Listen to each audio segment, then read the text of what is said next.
to our Alpha Media podcast, episode number 10. And today we have a special guest on the podcast, my cousin Tom.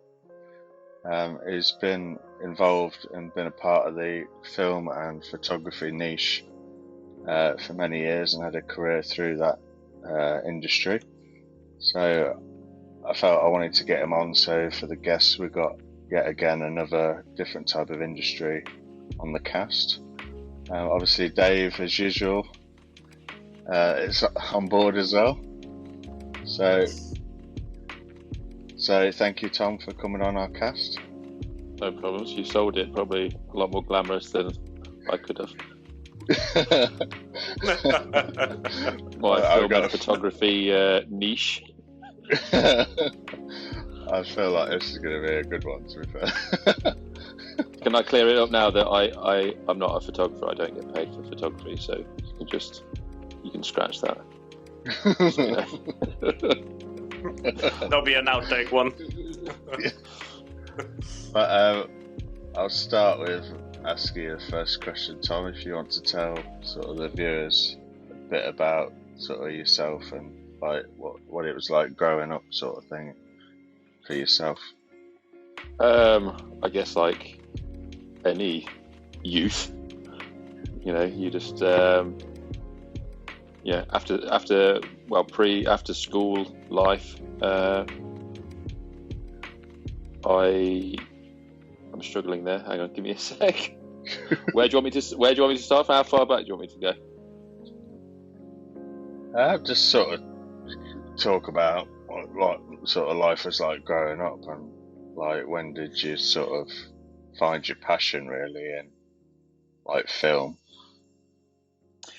Well, yeah, I mean, like I guess everybody, well, not everybody, but a lot of folks loved or liked watching movies or films on the TV.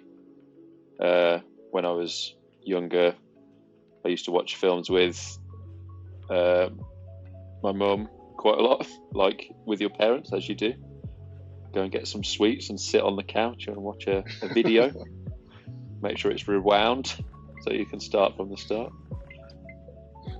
And then your dad Ben introduced me into pirate DVDs.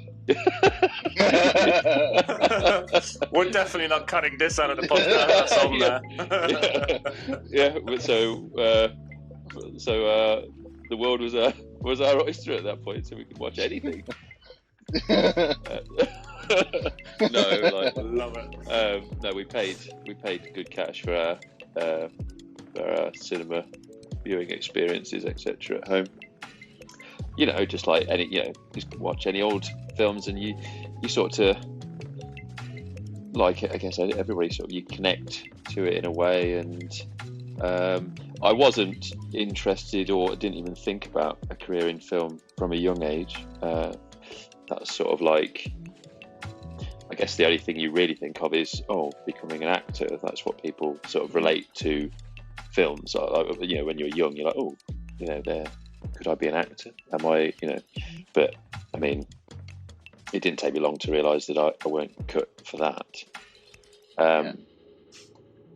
I guess it was probably when I'd finished school and I went to college, and then I was doing graphic design at college for a while, just through, I don't know, I didn't really know what I wanted to do. Yeah. And then I didn't even know there was a court. So when I was where I was based, there was another campus in another town, and they had like a film media sort of course. It wasn't. I can't remember the title of the course, but it sounded quite appealing. And I was like, I literally had no idea it existed.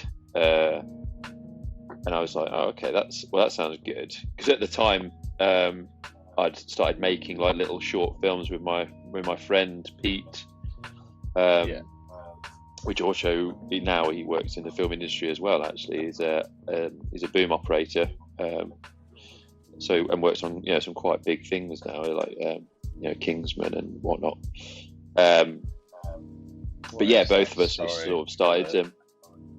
What is that? What's that? For the viewers, a boom operator.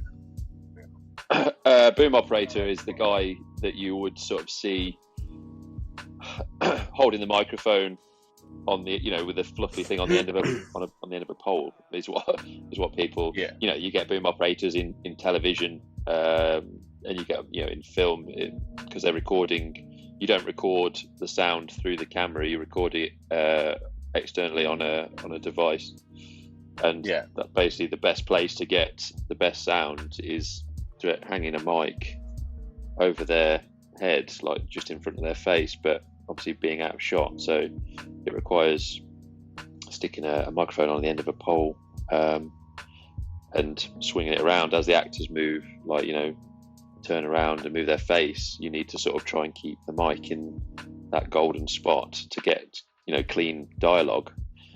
That's what their job is. It's quite a intense job, really, on set, because it's very active, and you're trying to stay out of the way and stay invisible, but really trying to get the mic in the right place. So, I don't know a lot about the technicalities of it, but I see boom operators a lot, and they get a lot of stick when they dip the mic in the shot. That's all. That's all we see. But I bet it's quite fatiguing though, because you've got to be like so focused, like you say, and watching the whole time and on it, and like strength that has to hold it if you're holding it for a whole time. If there's long takes, I've seen some boom operators get a bit of a shake on if they're on a long pole, because you're not always on a long pole, but if you can't get close, if you're doing quite a wide shot, the boom operator's got nowhere to really go, and sometimes you can be on quite a long pole, and obviously the longer the pole, the heavier it is, and stamina, etc. But a lot of the time it's fine. You sort of lock your arms off. There is a technique to, I think, holding it properly, so you're not like bending your arms, and you can't be moving your hands on the boom, because you get contact noise and stuff you're trying to avoid. We could talk for an hour about boom operating. I'm not even a boom operator. But so I digress. So Pete and myself, we started making films. Well, I think when we'd finished school, just like, I think we started first making like films on a webcam. Like, literally, we realised his webcam could record footage, and it was real bad quality. Like, nowadays, you wouldn't even, you'd like discussed it. But we just started like making weird little films. They were just like really strange, obviously inspired by cinema, but you're far from creating cinema. It's like we're just like trying to throw ideas around, stories, and find a way of storytelling through pictures, and then trying to act, I guess, a little bit. We've all, we're not all done it, but you've seen short films where a bit cringeworthy, where people are trying to act and they all look like they're about 12 years old, and you're talking about you've lost your parents in a car accident, gunshots. I mean, that was never one of the stories, but it's trying to really dramatise a story, but you're all just kids just filming stuff. It was all good fun. But no, I found this course, and I left the graphic design course, and then started doing film and media. So again, making more short films, quite creative projects actually at college. Just focusing on like different aspects of. I mean, it had it as a media course, but it was. I mean, I guess a lot of people, even the lecturers, was more passionate about film and stuff. So everybody's trying to make stuff look really cinematic, and like, trying to make like all letterbox and make it look really, even with the limited technology that we had. I mean, it's a lot easier to actually achieve that effect nowadays with the tools we have. But at the time, you're shooting on video and trying to make these really cinematic, like deep stories, and it is a bit cringe when you look back, but it was all a part of the process, having fun, doing that, really. So, and the rest is history. That's brilliant. Obviously, I was like part of that journey. Like, I was at college at the same time as you, like when I did art and design, and I know that you're the same as me, and had a very like design sort of aspect is like growing up and through education and stuff. So it's just good being part of that journey and seeing the transition onto. Well, we were in being graphics into together at film school. now. That was we were together in graphics, and I don't know why I didn't do very well in graphics. We all got undergraded in graphics. It felt like, and I didn't do well in graphics at all, and I weren't really interested in graphics. I think I was hoping graphic design was going to be something that it was, that it never turned out to be. And I was, but I guess everybody, when everybody's young, they always sort of make that, like when you go to college and you think you get on a course, and sometimes it's good if you can if you realize that you've got on board with something, because you never know when you're like looking to do a course. I think it's really good if you realize that you're going in the wrong direction, especially at that stage. It's like, you want to be trying all sorts of things and keep it quite loose, because you've got a clue what you want to do for a career and how you're going to make money, and if you can make money doing it. It's sort of like, so it's good to try things. Sometimes I feel that colleges sort of push you in a sort of quite too, I don't know, that sort of focus you too much at a too younger age, maybe. I don't know, or maybe I'm wrong, I don't know. Sort of, it's inevitable that you're going to change your mind. But again, it was all a part of it, like literally the whole process of going to college, and the people you meet, and the things that you learn, and the part-time jobs that you have, and all the life lessons that you get around that time. It's all very character building, and it makes you who you are. So it's all important. No, definitely. Yeah. So Tom, obviously, so what made you sort of like film over any obviously other career you could possibly have had? Obviously, I know you've mentioned sort of a little bit, obviously, like in the whole thing back in school, but sort of what made you sort of go, right, I'm going to do this, and then sort of go with that? Well,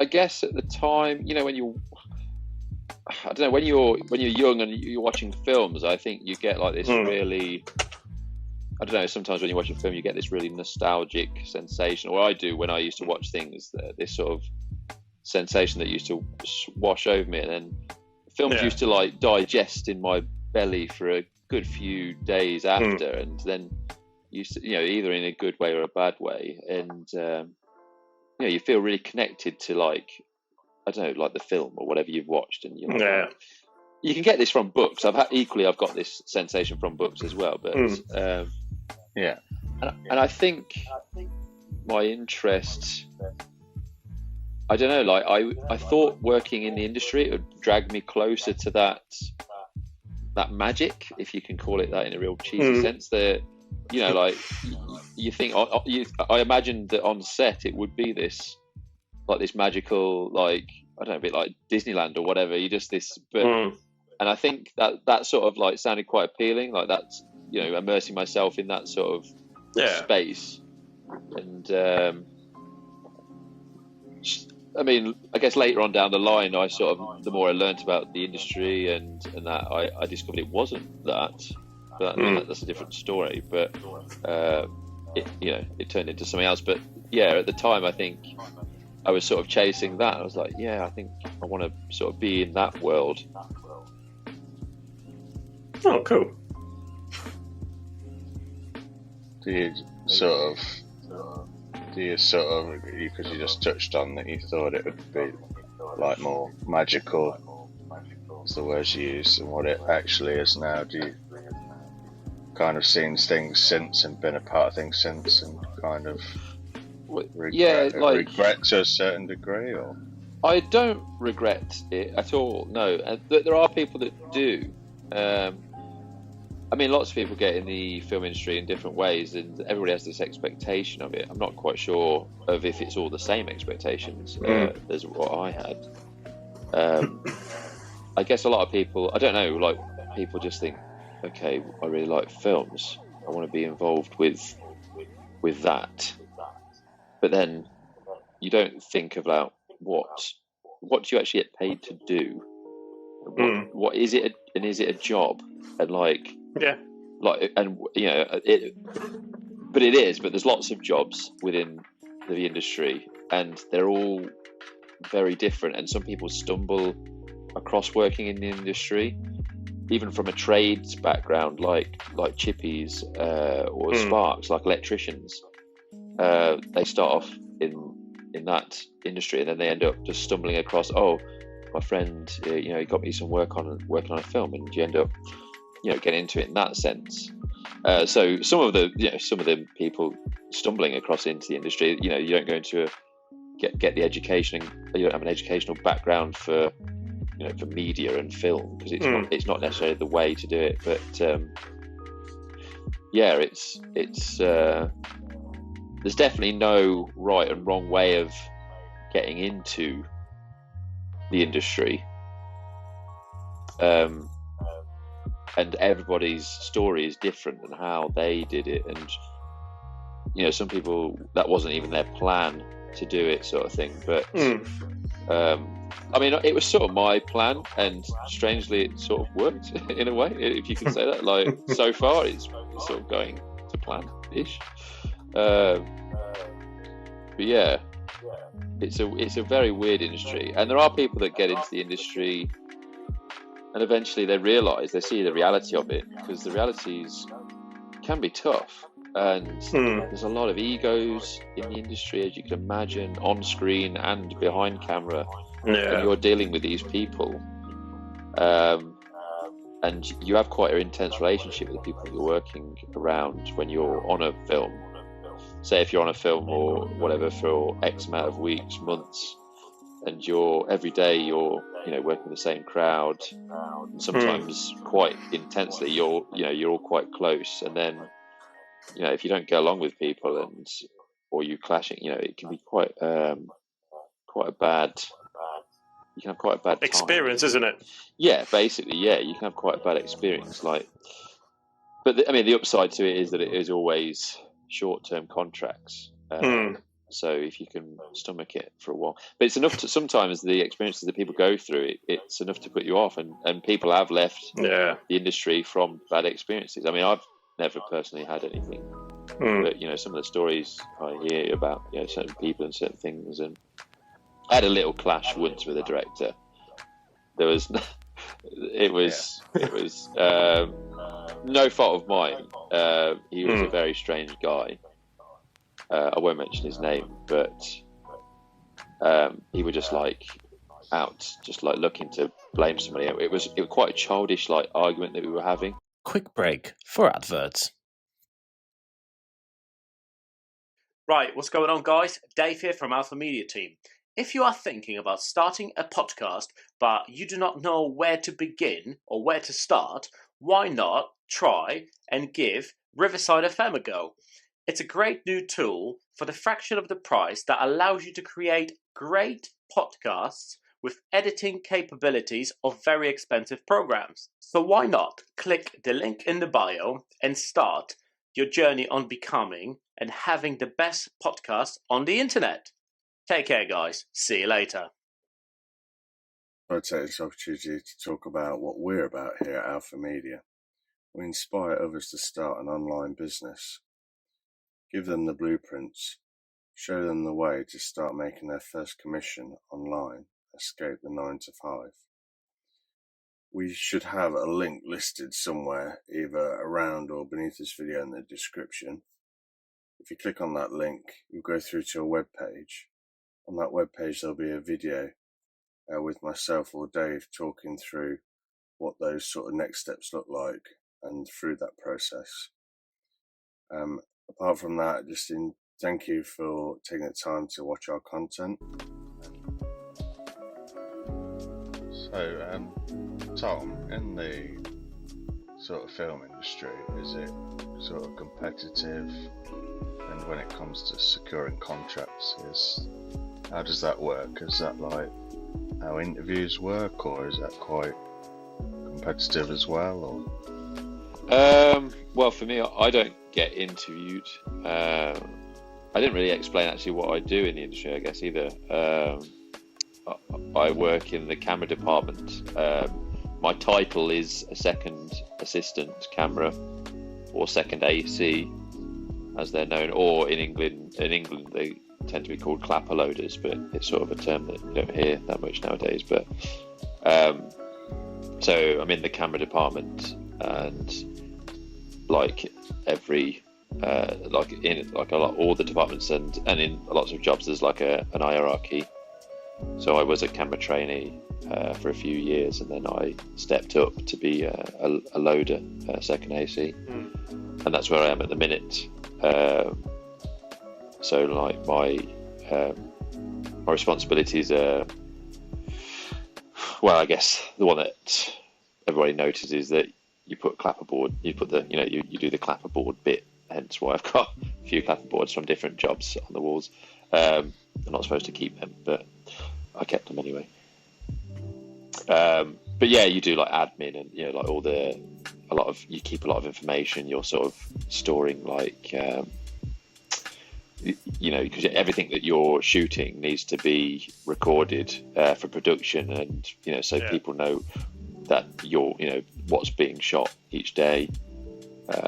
You're sort of writing down what lenses were used, what filters were used, the camera settings and then linking that to the slates and the scenes, so it all makes sense when they get it in the edit. So that's sort of, amongst that, I'm also running the floor, so putting down marks for actors, making sure that the camera's got battery power and media in. It's a pretty non-stop job. Your responsibility is quite. It's quite a big responsibility, really, because you're dealing with the cards, the footage. Nowadays we shoot on 9 times out of 10 you'll be filming digitally, so it is shot on cards. But back in the day, you'd shoot on film, so you'd be unloading the mags into putting the film into cans and stuff. But you're dealing with like the expensive bit, really. If you lose that or spoil it, it's. You can't lose it. There's no excuse to lose it. You just don't. Yeah. Game over. Yeah. So that's what I do. And go back to the question. So I don't get interviewed necessarily. It's for me. I get work through word and mouth. So how it works, roughly. A producer will say starts a job. They get a job set up. They'll take on a director. They'll have obviously a script. They'll take on a director and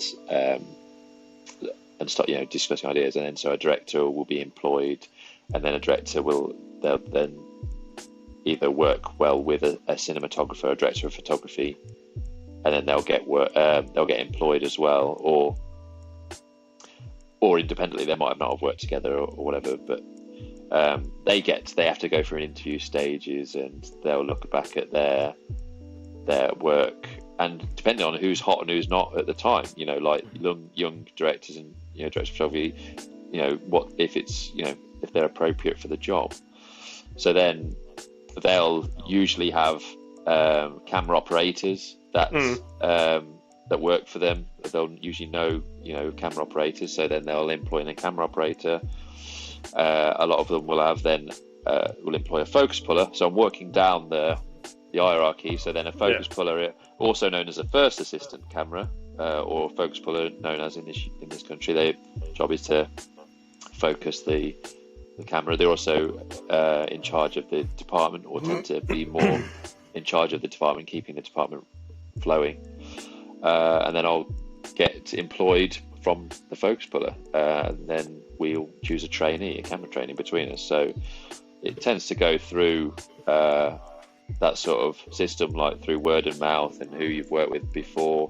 A lot of the time, teams of people tend to work together from job to job, so it sort of can flow quite easily. You can get it's not often you have to show like CVs. Like I do have a CV, but the last time I probably actually made it like up to date, was quite a long time ago.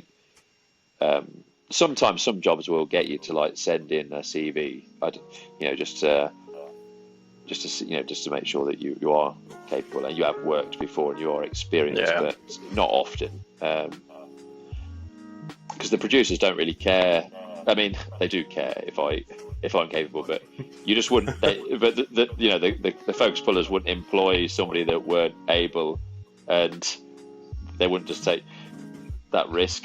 It's sort of like, but it is competitive to a degree. Like, maybe not for me at the minute. Like, it's competitive at the top as well as it is at the bottom. There's lots of people trying to get in the industry and get on the jobs to do the job. The focus puller that I work with, I'm trying to get her to, if she's on the job and she's working, that's good for us, because that means I get on the job. So and equally, we work with certain directors of photography that we know quite well, and if they're taking on jobs or if they're not getting offered work, it's sort of bad for us. So it's sort of like the people at the people at the top were sort of can instigate the work really for us. So depending on who and what, but it is a weird industry in that sense. Like, you do get used to that way. You don't necessarily know when you're going to work again. You just sort of hope that you do. There's certain times in the year that there's not much work happening. Generally, the beginning of the year, like January, February time, unless you're working on something that goes through Christmas and New Year, they don't tend to start many projects in January, February, so it's quite quiet, but then things start to kick off in the spring. Okay. So yeah, it is competitive, but equally it's also very busy at the minute in the industry. There's with Netflix and Apple TV and Amazon and all these different platforms for films and shows and TV shows and stuff. It's there's a lot of content being made, so yeah. Especially, I think, going back to obviously what we sort of had in last 2 years ago, really, in 2020 with COVID and everything, that must have just sort of stopped things slightly, haven't it? I've seen a lot of films now and everything's sort of like being redone, rescheduled, and like restarted. Kind of, that's how it is now, or? Yeah, I mean, like, COVID was funny. We were literally on a job in Wales, and we all got stood down. Well, we were filming additional photography to a show called His Dark Materials. It was the second series of His Dark Materials, and I think we'd shot the main series, but we'd all came back after Christmas to sort of, they call it additional photography. Basically, when they get into the edit, sometimes they need it, like, they might need a whole different new scene or bits and bobs to make it work in the edit. But we were on that, and COVID just basically shut us down over literally, and we were like, okay. So we did stop for a while. So during that period of time, we ended up getting a job on a fruit farm, fruit picking locally. Me and my wife did, because the industry had sort of stopped, and then I can't remember how many. It was a good few months, and then eventually they started to devise a way of working, which is kind of the regime that we still do even now, where we get tested every day or something. So it totally. So all this varies a lot, job to job, and so on the last job we were on, we were getting tested every day, like PCR testing.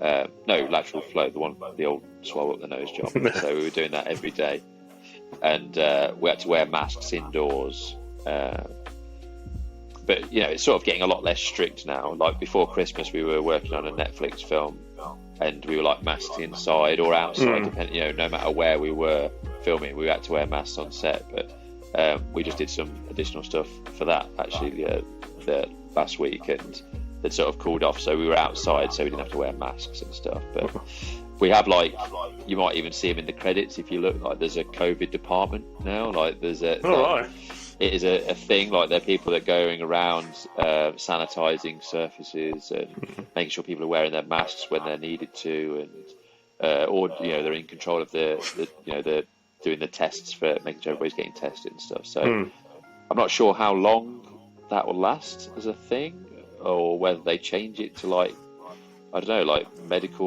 or health, or like welfare, human welfare or something. I don't know, like, but who knows? It's still around for now, anyway, at least. But it is getting a lot less strict, and the industry is very much back up and running for sure. Yeah. So, yeah, Tom, do you want to mention some of the projects you've been involved in, or can you mention that? Yeah, I mean, I can now. I mean, it's like I sort of like struggle to even remember what I've done recently, let alone like generally over the. I guess more recently I was on a Netflix film before Christmas, Enola Holmes 2. It's like a sequel. That actually has been announced now, so I can sort of say that I was on that. That was I've been on his Dark Materials. I've done many things, like high-end TV and low-end TV and films, like of all different sort of budget scales. So some low-budget movies and some fairly high budget films. I think you can always check me out on IMDb. I've got an IMDb page. You can just. That is a good thing, actually. Like, I mean, I said I had a CV earlier. Sometimes, literally, when people are checking people out, they just go on IMDb and just like search their what name. you've done. Yeah, I'm number 4. I'm Thomas Barber, the 4th, I think. That's my. It says like camera and electric department. It's got like a list of the films that I was involved with as a trainee and as a second AC. Right. So, Tom, do you think, does the social media sort of play any role in standing out, obviously, to producers and sort of companies for hiring and things like that? Not exactly for me. So, for my line of work, I mean, it's a good way to just keep in touch with folks, like, to seeing what people are, what jobs people are on. I only really have Instagram. I don't really use it, I don't know, for a professional purpose. Yeah. But it's, like, I think on social media, it's good to definitely, you can say, oh, they're doing so-and-so, they're on different jobs, and a bit of loose networking, as you'd imagine, I guess. But I wouldn't say at the minute it's for where I currently am. It's not really a big part. No. You did sort of obviously mention the word of mouth, and I suppose obviously doing a good job on the projects then goes a long way, doesn't it? Yeah, basically, yeah. Like you can get recommended by people, etc. And sometimes people in the office, like in production, will be like, "Oh, they were a good camera team on this that we've just done," and maybe get in touch to check their availability and stuff.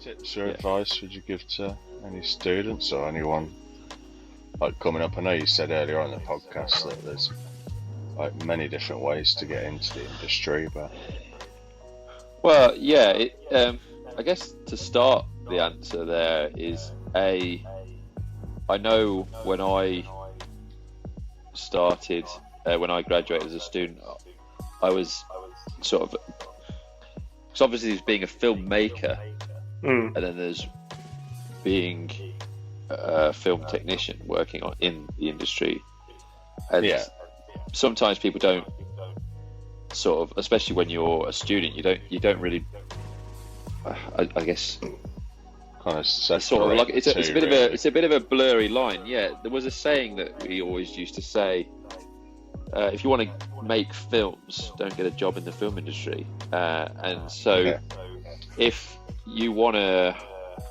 be a filmmaker, if you want to be a director, a cinematographer, a videographer, or whatever, make music videos or whatever, working in the film industry, I mean, it would have a perks because you'd have contacts and stuff like that, and there are people that do work in the industry and do their own thing, but it's not compulsory. Just having a form of income and a bit of passion will get the job done.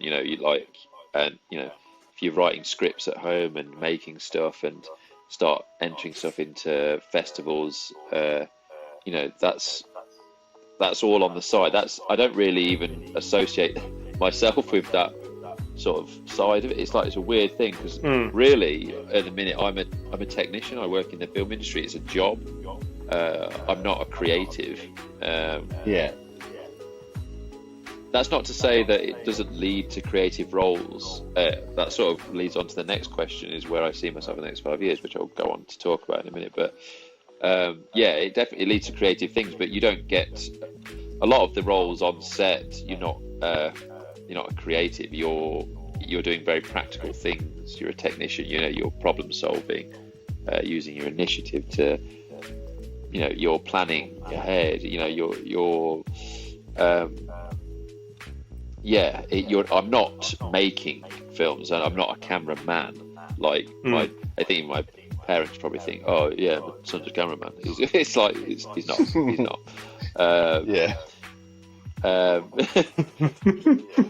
It's a funny one. And it's weird as well because the two worlds could merge. What I mean by that is that eventually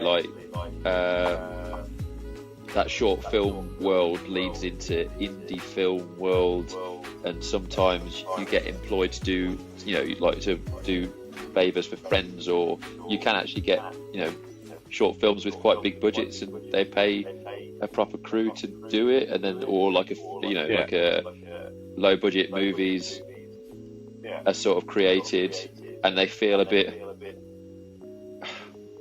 and you get employed on a low budget film. So they are a part of the same thing. I know I said earlier that I don't really consider myself. The worlds do collide, but if you're what I'm trying to say is, I guess if you're a student now and you're coming out of school or going to college or whatever, and you're I want to make film, which is what everybody sort of wants to do. Nobody comes out and be like, oh, I want to be a focus puller, because nobody knows what a focus puller is, or I want to be, I just want to be an electrician on a big movie. It's very rare you come across people that will have that passion, because you don't really think about it. I don't know anybody that's sort of been in the from a young age who's like, oh yeah, I'd love to be a grip, because they see the name of in the credits, the grip department. You're like, what's a grip? What does a grip do? I won't go in. That's it. I mean, there's lots of jobs on a film set where you're not even near the camera, or sometimes not even near the action or the actors or whatever. There's lots of things that happen ahead of the time, or in post. There's you could be a driver, driving the actors to set. You could be working catering. They're all jobs in the film industry. Animal wranglers, people that are involved with horses. We were just there, this week filming a big company they call the Devil's Horsemen. They're a big company that just deal with horses, training horses for film and TV, and that's their job. They get employed by production to bring the horses and that knowledge and that skill, and it's a specialist job. So the actual industry is very vast. It's a lot more to it than just cameras and actors, directors. It's but people aren't to know what to aim for, or what to. But again, a lot of people that end up in the industry, like I say, they stumble upon the job because they're in a career that's sort of related, and they know a guy that knows a guy that say, I've got a job, cleaning a studio out in London, down in Pinewood or whatever. Do you want to come and get involved for it? And then you're involved then. So there are obviously ways if you've got more of an idea of what you want to do. You know, you can sort of start emailing around and get involved. People think that being a runner, that always used to be the thing. Like, oh yeah, you start off as a runner, which again is you don't. It's like if you want to be in the camera department, you don't start off as a runner. You might, if you do end up being a runner, you might end up talking to the right person in the camera department if you get friendly with them, and then they might give you an opportunity to become a camera trainee. But being a runner doesn't lead to being a runner is very much is actually a part of the is kind of a part of one department really on set. I mean, you're doing a lot of running around, doing odd jobs and stuff, but it's a weird one. But on the flip side, sorry, I'm drabbling on a bit on this one, but like, there's a lot to be said about it, I guess. Like, if you want to make films, then you could go to uni, go to a good university, and start making short films, start entering competitions, try and get into the National Film and Television School. It's got a really good, you've got ex-people that worked in the industry teaching you. Yeah. It's got a good reputation. And it's very hard to get into, and it costs quite a bit of money. But you'll come out of there with a more solid idea. You do get lots of younger directors nowadays, directors of photography that have came from the NFTS. In fact, a guy that I went to uni with, he went to the NFTS after going to uni, and because he wanted to be a director, and that is sort of like, it is a bit of a dream. Like, who wants to pay you to direct something? Like, what have you got to give? It's really hard to prove yourself to become a director. So he went to the NFTS and he's still like making short films, and then you sort of get like an agent, and then you start doing commercials and promos, and then you sort of eventually start to get employed. You get employed to do like some TV, and it sort of starts from there really. But it's tricky. It is tricky. Yeah. But equally not impossible. Like, like I said back at the start, me and Pete, when we started making films, we both had like that sort of spark as youngsters, like making stuff. I mean, now we're not necessarily doing creative stuff, but we both ended up in the film industry because we both thought, we sort of went on that same train of thought and that path, I guess. He works in the sound department, I work in the camera department. We're both working in the industry. We both came from the same village, so it's not. I'm not saying that we're both very special people. We just did the right things and followed the right path and just made the right decisions, I guess, and just stuck with it. So, Tom, do you think, obviously, film will always be popular, and obviously it's a good, career path for upcoming people, if they obviously want to join that sort of path? When you say, like, will film be popular, are we talking as a media, like as a on the TV, like cinema be popular, or? I think the whole sort of, let's say, as a film industry as a whole, do you think obviously that'll sort of continue to be popular? And as long as people are watching stuff on the telly, it's gonna always be there as a thing, and it is expanding. There's a lot more people trying to get into it now. I'm not sure why. I guess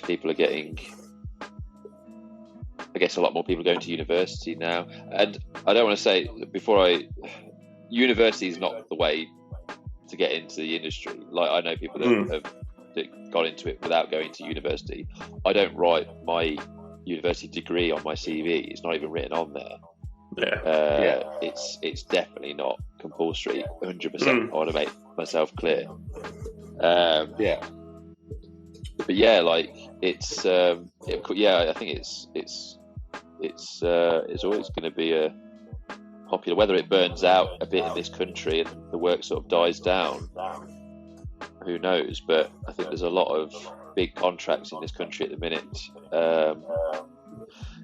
people. There's lots of Disney films being made here, Marvel stuff being made here. Things that you think that were shot elsewhere. Yeah. They're not. A lot of the stuff's been shot in this, but like the new Batman film, like most of it's shot in this country. I'm not sure if I've the way heard a forward for lot's any of been it, but shot here. yeah, it's a very diverse country really for film. Like we've got even like some of the cities that they like using. Like Glasgow is a really good. They use like Glasgow for like in World War Z and Batman and stuff because it can look very like Gotham, or I think they even made. I think they sort of doubled it for like old New York. In fact, New York in general in World War Z. So it's got a lot to offer. This country has it with the diversity of our scope of land. We've got in Scotland and Wales, and not just around London. We've obviously got studio space in London, but there's a lot to offer. So, and I think at the minute, as crap as it sounds, I think we're quite cheap as well to use. Like, I mean, there are other countries that are getting a lot of work as well, like around the EU, but we are a good industry in this country. We've got, it's an old industry in this country. There's a lot of people that have been in the industry for a long time. So we've got a lot to offer. Yeah, do you think sort of it's more transitioning away from cinema and it's more mainstream TV? I know, like, because of COVID, they started pushing more like TV, and cinema for many years before COVID was quite up and down in its numbers and stuff. So I kind of see that myself as cinemas eventually probably die out and it's more sort of mainstream. Yeah, well, I don't know if cinema will die out as the actual cinemas, that the buildings would die out as because I think people will always like to, as an event to go and see films. But there's 100% definitely been like an increase in TV shows.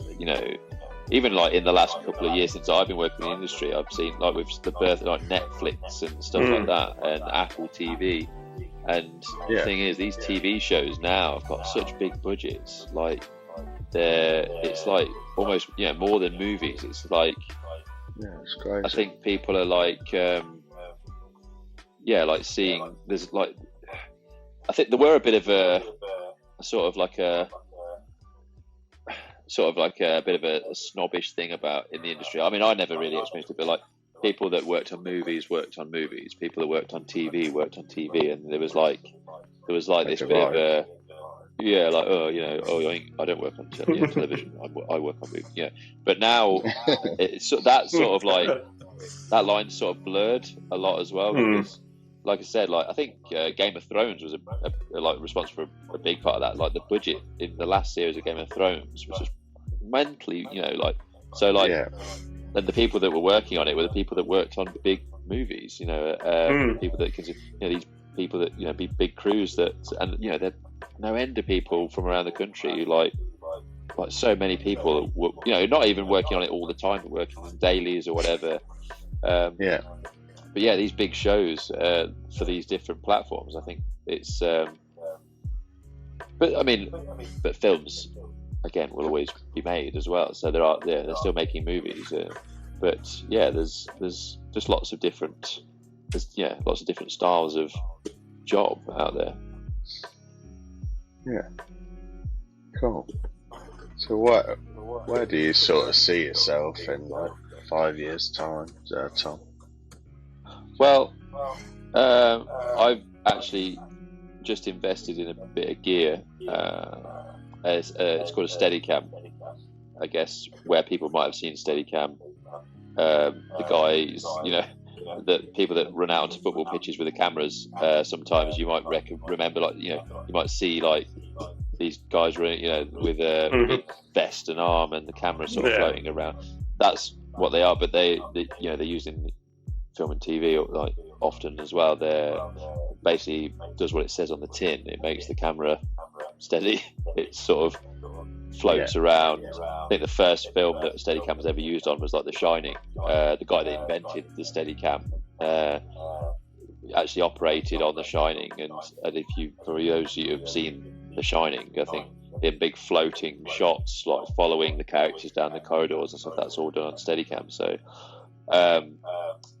I've sort of invested in a Steadicam rig, and at the minute I'm basically practicing that, because it's quite a tricky thing to do. You don't just chuck it on, and it's becoming a camera operator as well. So you've got to learn everything about operating, telling a story with the frame, and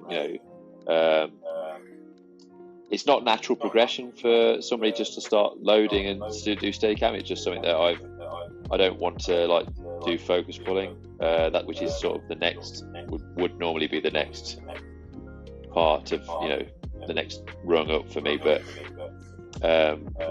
no, I invested in this, and so now I'm going to practice on some short films and see how far I can take that. Hopefully, get some opportunities to start operating on some films with a Steadicam. Yeah, as a Steadicam operator. That's my plan. Yeah. Cool. So you ever thought of like doing like a YouTube channel or some of your own sort of project, or? It's not really necessary, I don't think. There are people that have YouTube channels. I mean, I can remember I think there's some American guys with like Steadicams, and it's not really that sort of show. Really, you're sort of the people that get you the work aren't going to be going through YouTube looking for videos of Steadicam operating. I kind of more asked because you said right at the beginning on your journey that you thought the film would be more than what it ended up being, and then obviously I don't know where your head's at or anything, but I wasn't sure whether you thought in time don't want to pursue being contracted in like a job, so to speak. I'd like my own like baby or anything, or whether you're just quite content just keep progressing in what you're doing, if you know what I mean. That's what I asked. So. Well, yeah, I mean, I being a Steadicam op, I would consider it is a creative role, and you're working alongside with the director of photography, and the actors. You're all, you're sort of, you're telling the story, and they're sort of communicating what their sort of vision is, and you're sort of trying to translate that information and put it on the screen using the tools. And that's super satisfying for me that'll be like my dream, really. That's my dream job, to do that. It's a physical role as well. It's, some of the camera rigs can be quite heavy, and it's really appeals to me. Seeing a good Steadicam op, I've worked with lots of Steadicam ops over the years, and just seeing a good Steadicam op, it's very satisfying. From behind the camera, just watching them work. It's I know, like, it's really hard to. What I'm saying to like 90% of you, it's sort of like, what is he talking about? What is a Steadicam op? What would that look like? It's just to put a bit of a picture there. So you have like a vest, like a big vest that you wear, and then you've got a big arm with springs, and then when you the camera's sort of mounted on like a rig. They call it a rig. So it's like a sort of like a vertical pole with the camera mounted at the top, and then the batteries are mounted at the bottom with like your monitor, so you can see. So the batteries are like counterweighting the camera at the top, and then when you load the rig onto the arm sort of will take the weight, and then so the arm will basically takes out the footsteps of my body motion, and that doesn't convert into the rig. So the rig basically seems to be floating, and if you do it well enough, it's all about holding the horizon, making sure that the camera's not just floating around. The skill in it is really keeping a solid horizon and making sure you're moving it the key is to always like not draw attention to a camera move or to a shot. If people are thinking about the camera moving, it's not doing the right job. You want to be thinking about, you know, what's going on the screen. What are you looking at? So you know, when your job's at its best, it's actually going unnoticed, which is true to be said for a lot of the jobs behind the camera. Like if you're a focus puller and you're keeping the image in focus, then people are thinking about the focus. Must be doing something really wrong. Like you know, it's distracting the audience. So yeah. Cool. One thing that I wanted to sort of ask you, obviously I should have asked that a lot earlier, was, is there a lot of like demanding actors out there? So what I mean by that is, obviously when you're on like a film shoot, right? Do you see, or have you actually experienced, or have you sort of like maybe heard something that, you know, on the film shoots they see you've got, you know, this person done this or that person done that, or nothing at all really? Are you after a bit of dirt, Dave? Well, you know, you're looking for some dirt on some actor.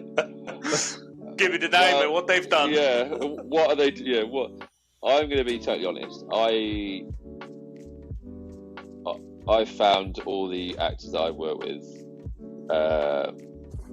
nobody has been somebody that I would say, you know, weren't very nice to work for. Yeah. Obviously, you get people, you know, some of the actors, because they're on. Yeah, I mean, you've got to understand that what we're putting them through sometimes is quite demanding. Like, you know, we're getting them. Yeah, they're up at the crack of dawn. You're in the makeup chair. Blah, blah, blah. I mean, I know they get paid handsomely to do this, but you know, you're getting crawling around in the dirt sometimes, or you can getting things thrown in your face, and you're putting your soul in front of the camera. You're opening up to everybody. So I mean, I couldn't do it, but you know, it is a demanding job. I have a lot of respect for actors, and you know, watching great actors at work in real life, like can be really, you know, really it's really cool. I was fortunate enough to work with Johnny Depp a few years ago on a film, and you know, just like, unfortunately, the performance and the film it actually flopped, but but on set, and the job was so fun, and like watching him working and stuff, and it was just, it was great. It was really good. And you know, not just Johnny Depp, you know, there's, you know, Henry Cavill, he's brilliant, you know, brilliant actor, to see, and David Thewlis, another actor that sort of goes under the radar. He was basically in Enola Holmes, David Thewlis. So he's he was, if you've seen Fargo, I've seen that. Yeah. You know the series? I can't remember if it's season 2 or season 3. The bad guy in Fargo, the British guy. That's David Thewlis. He's also in Harry Potter. He's Lupin. But he's in Enola Holmes. So he's like, he was one of the characters in Enola Holmes, and just the professionalism that he brought to set. And I mean, Millie Bobby Brown, she's quite like young, and she was like always pregnant. But like when David was on set, it's sort of just like, you know, I really felt that she had to step up her mark to, he was just such a really nice guy to work with, but so like really generally, like, you know, his character was so creepy, and I just mesmerised just watching him working. It was just like brilliant. But that is a treat to the job sometimes, watching these. I do enjoy that, like watching a lot of the films that I like are very like just character films, not where things necessarily has to happen. I enjoy watching strange characters, unusual people, and like I love seeing actors transforming themselves into these strange characters. And it's always quite nice when you know how an actor is, and then you can see this character that they've created, and that you don't see the actor, you see the character. And I get a lot of that when I'm watching films. a lot of Paul Thomas Anderson films that you have like these really weird, like strong characters, or maybe quite weak characters, But it is nice just being able to to see that world, and to see like in between, to see the Johnny Depp, for example, he was like very like like very laid back, and you might have seen some of the court case at the minute how he is like quite. But then when they said action, he was just into it. On it. He just into somebody else. Yeah, it was just like you wouldn't have thought he had it in him. It was just like it was just like it's amazing. It is. It's good. It's good fun. Yeah, it's magical, like you say, to see it there live. Well, that's it. I mean, we're not supposed to stand in. This is one of the rules of. I mean, this is like page 1 of like working on a film set, is to not stand in the eye line. So what I mean by that is, if like we're pointing the camera and the actors are like where they're looking, if you're standing in the eye line, basically in the direction of where they're looking, if they can see, like if they're trying to look at somebody else and they're having like a dialogue, and then just to the left of them or right of them or whatever, you've got like the crew standing like gawping at them, staring at them.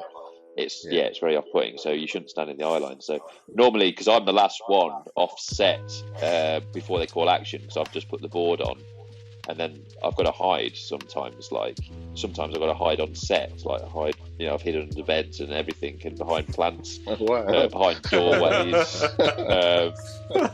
So you're trying to for me, try to get out as quick as you can and hide and not be distracting. So sometimes I don't get to see a lot. I'm just sort of hidden with my face in the wall, just hoping that nobody behind a plant like that. Hoping that nobody thinks I'm distracting. But it's good fun. It can be very stressful. It's it is a hard job sometimes. You're doing a lot of hours. You're working away from home and stuff. But it is fun as well. Your experience. The experiences you get can be quite rewarding as well. So. Yeah. Cool. So I know you mentioned earlier you're only on Instagram. I was going to say if people wanted to just see sort of where you are or find you online, just on Instagram, is it?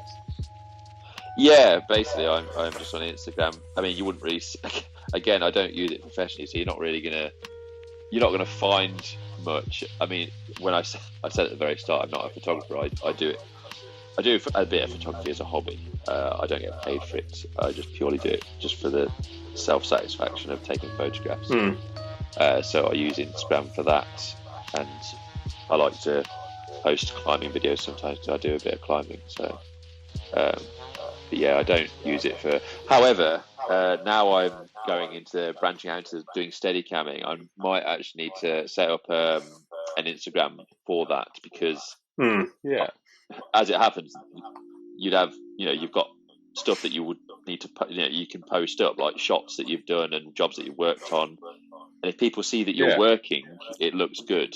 So, and as trying to get work as a Steadicam op, it is competitive, and you want people to be like, oh yeah, we'll get Tom out to do Steadicam on so and so. He's been working on this. I've seen it on his Instagram, and so my future will probably become a little bit more social media heavy to benefit my career. Yes, up to this point it hasn't been, but it will do. Yeah.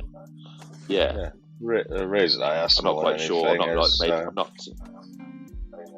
The reason I asked more than anything, in case there is that one individual that sees sort of this video, just didn't get out of it what they wanted out of the podcast, and maybe just wanted to drop a DM or ask a further question. That's definitely. Yeah, well, for sure. If they search for, I mean, will people see my name on the screen? I imagine. Thomas Barber. If you search for. Yeah, we can link your Instagram in the description on YouTube video anyway. So. Yeah. I mean, if anybody wants to message about anything, by all means. Cool. Got anything else you wanted to ask Dave? Or? No, I think we've got it all. I've asked them the main question about finding some dirt on some actors, which is all right. So we've got that covered. No, well, I think we've pretty much covered everything that sort of we wanted to ask you, Tom. So no, it's been good. Oh, good. Well, I hope it's of use to somebody at least, from what I've said. Yeah, well, I want to say thank you for coming on, Tom. And No worries. sort of given sort of your experience and your sort of journey in film. And like you say, I'm sure it will help someone out there to see this. If anyone sees this and they want to be part of the podcast, then please DM us or comment on the YouTube video and we'll reach out. Nice. Definitely. Yeah. Cool. Good. No, I just want to say, just before I wrap up, that if anyone is looking to start an online business but doesn't know where to sort of go, what steps to do, or not even sure what they're interested in, then please click our link in our description of our YouTube video. And just, you come to a web page and then you go from there with myself or Dave. Just talking on a video and sort of talk you through what that process is like and the next steps. So for anyone who's interested in that, then please take a look. You got anything else to add, Dave? No, just officially, obviously, again from me, a massive thanks, Tom. It's been an absolute pleasure. Just a different industry, loads of inside information, some nice, some good ones. So I appreciate all that. Just what Ben obviously said, all the links and everything will be in the description. So make sure you guys like and subscribe, and follow us obviously on different social media platforms. But yeah, it's been amazing, and thank you very much.